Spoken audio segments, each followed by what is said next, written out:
ನಿಮ್ಮ ಮೆಚ್ಚಿನ ನಮ್ಮ ತುಮಕೂರು ಮಾಧ್ಯಮ 1 ವರ್ಷ ಪೂರೈಸಿದ ಈ ಸಂದರ್ಭದಲ್ಲಿ ನಮ್ಮ ತುಮಕೂರು ಮಾಧ್ಯಮ ನಿಮಗೆ ಧನ್ಯವಾದಗಳನ್ನ ತಿಳಿಸುತ್ತದೆ ಮತ್ತು ನಿಮ್ಮ ಪ್ರೀತಿಗೆ ಸದಾ ಚಿರಋಣಿಯಾಗಿರುತ್ತದೆ.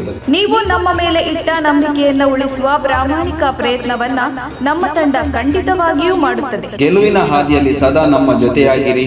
ನಮ್ಮ ಚಾನೆಲ್ ಅನ್ನು ಸಬ್ಸ್ಕ್ರೈಬ್ ಮಾಡಿ. ಸುದ್ದಿ ಅನ್ನೋದು ಬರೀ ಕಥೆಯಾಗದೆ ನೊಂದ ಜೀವ ಗಾಳಿಗೆ ಬೆಳಕಾಗಿದೆ, ಗೆಲುವಿನ ಹಾದಿಯಲ್ಲಿ ನಗು ಮೂಡಿದೆ.